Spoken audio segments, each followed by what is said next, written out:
Tonight, a Coffin Bay man charged over an assault at a local hotel which left a 56-year-old man with serious neck injuries.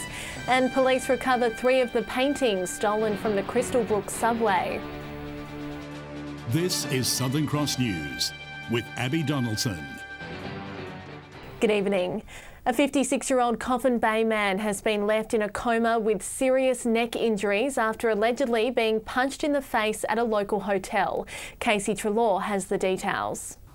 Just after 8 o'clock on Tuesday night, police and paramedics were called to the Coffin Bay Hotel following reports of an assault. A 56-year-old man was drinking at the local bar when it's alleged he was hit with a single punch to the face. At the time of the assault, he was seated in a bar chair.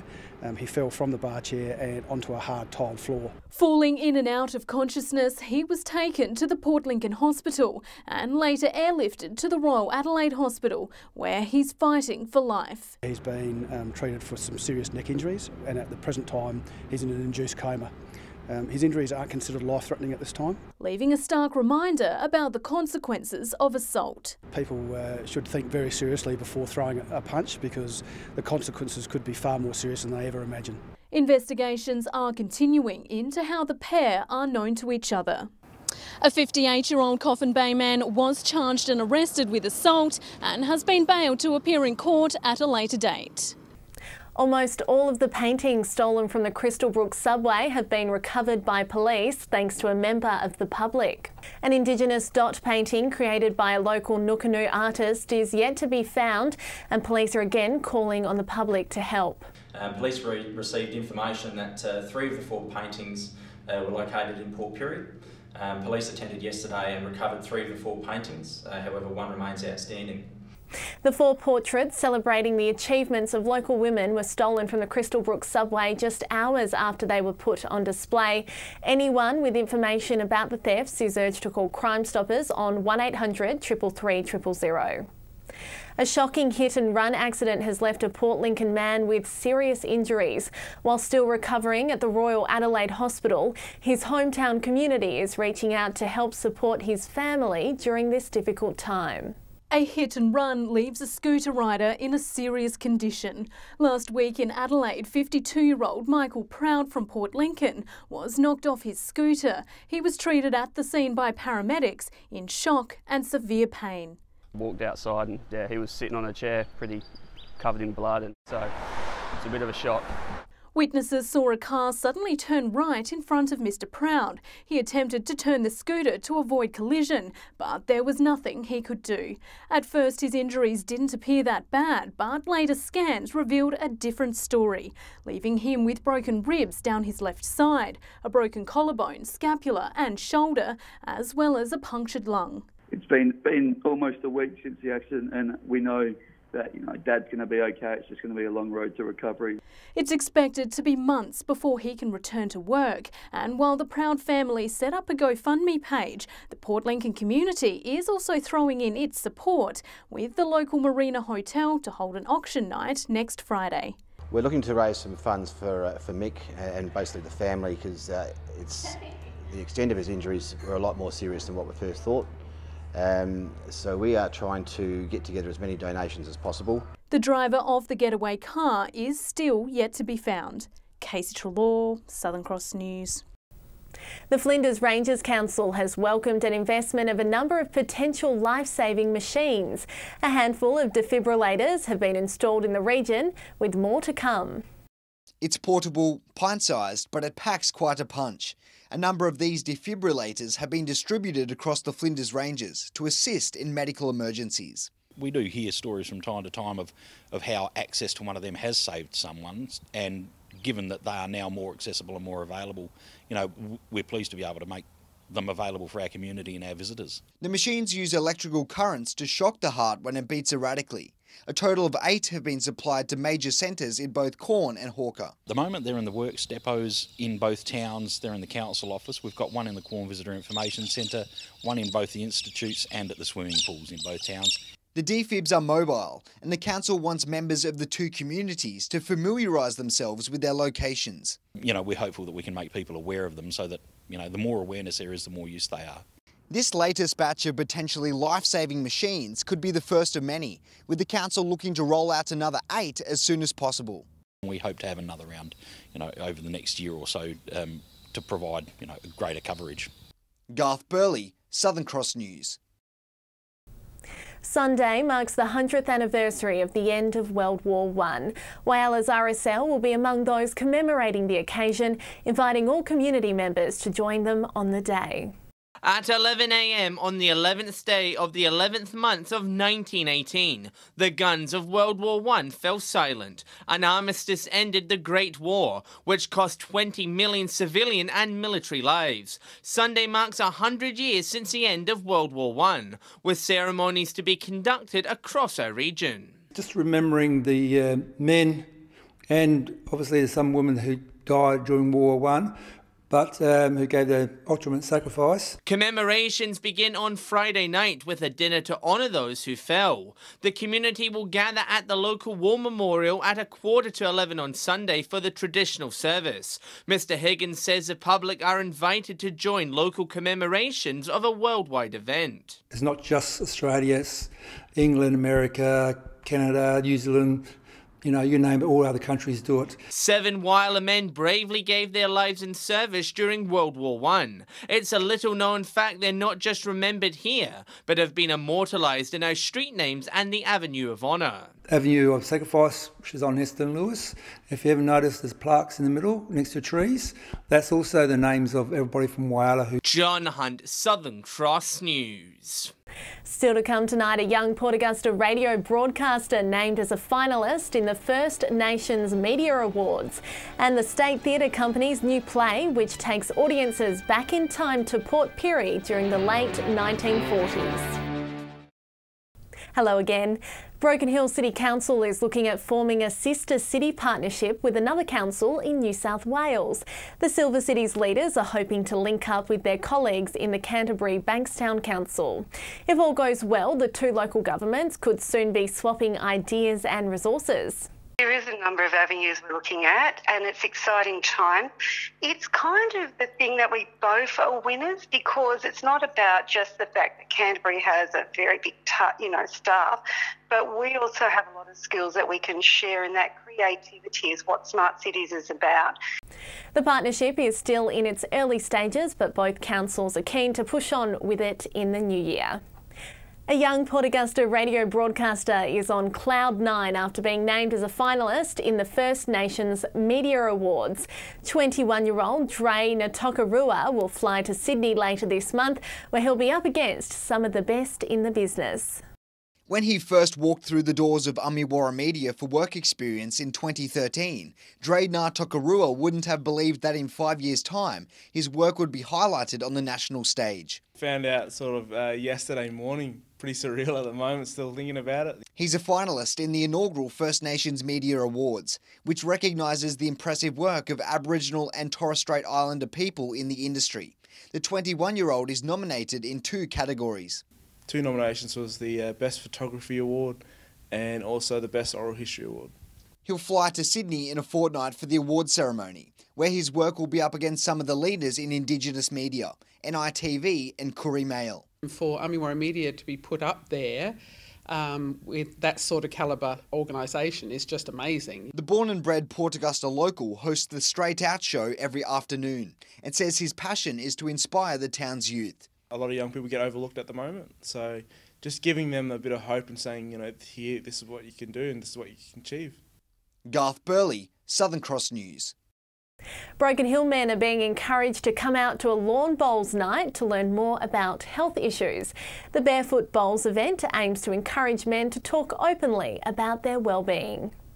Rolling up for men's health. We're encouraging everybody in Broken Hill to come along. November is Men's Health Month, but when it comes to blokes and their well-being, the message can be hard to get across. So the Far West Local Health District is hosting a Barefoot Bowls Night as a welcoming way to get men to learn about health issues. Our bowling community have younger gentlemen and elderly gentlemen, and it's a known fact that men don't participate in their in caring for themselves, so we want to capture that, and we thought we'd put a bit of fun into it as well. A number of health services will be there on the night, providing information and answering any questions. A barbecue dinner will make for a near-perfect evening. And it's not just limited to men. Organisers encourage partners, family and friends to all come out and have a roll. You don't have to come barefoot, but please don't wear shoes that'll dig up the green. So the flatter the shoes, the better. The bowls night will be held at the Zinc Bowling Club next Thursday.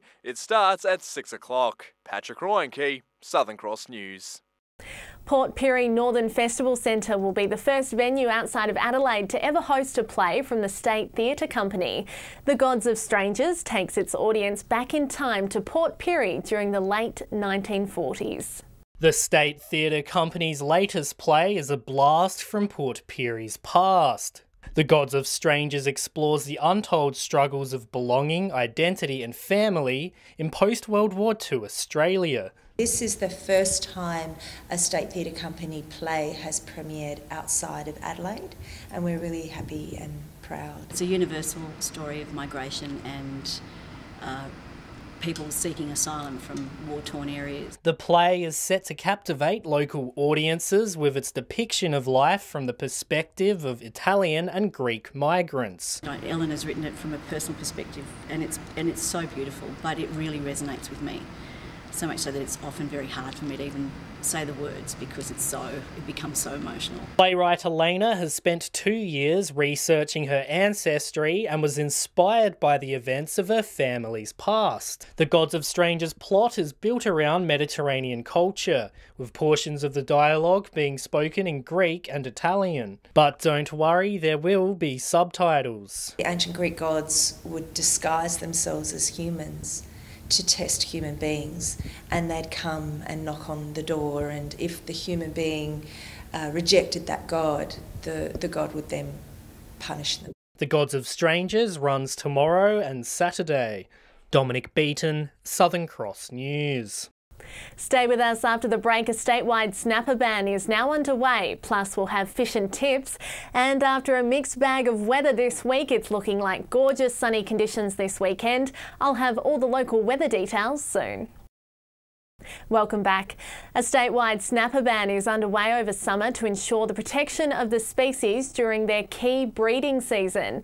With global fish stocks plummeting, some are calling for the ban to be extended into next year. With the decimation of global fish stocks, attention has turned towards the Australasian snapper. It's a fun catch and a great meal.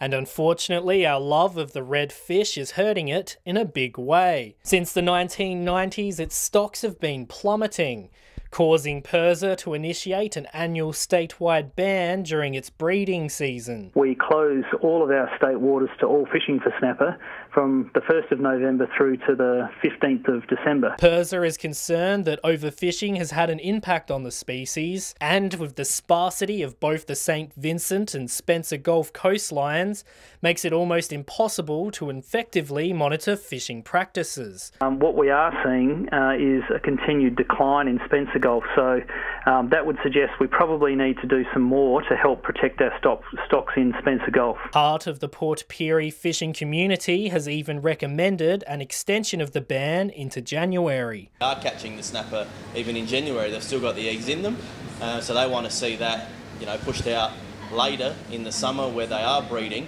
You can report illegal fishing to the Crime Fish hotline on 1800 274 634. Dominic Beaton, Southern Cross News. Now it's time to see what's biting around the Gulf.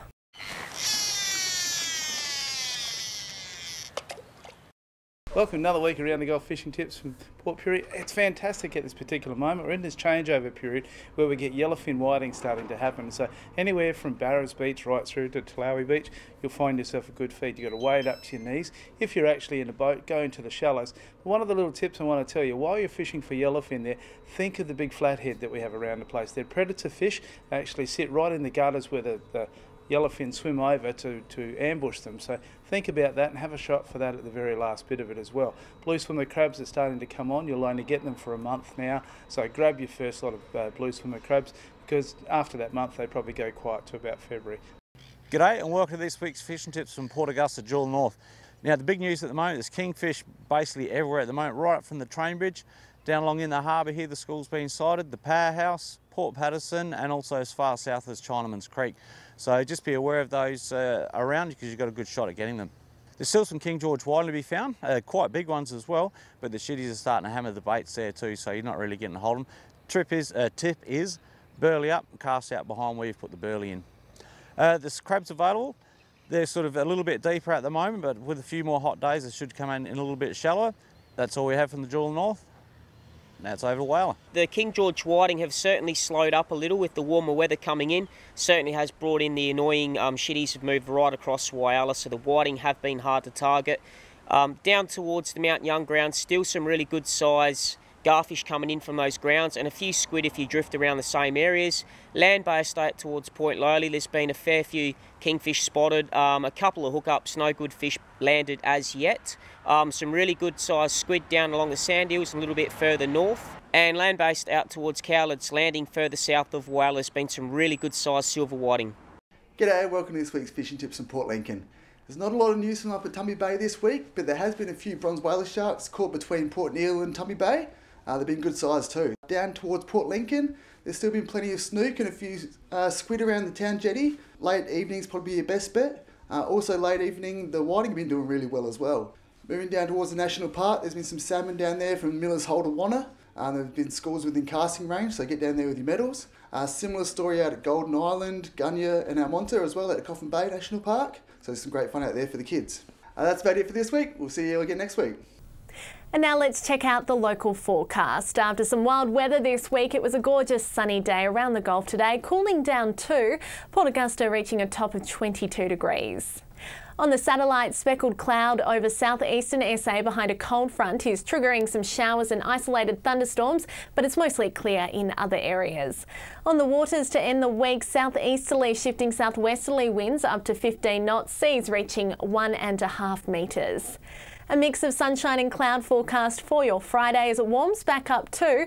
Port Augusta heading for a top of 29 tomorrow, Whyalla 27, Port Lincoln 24 the top. Lovely conditions for the weekend too. Woodnell warming up to 30 degrees on Saturday, partly cloudy on Sunday, Port Lincoln 26 the max this weekend, and a cloudy Monday forecast for all centres, Cleve 31.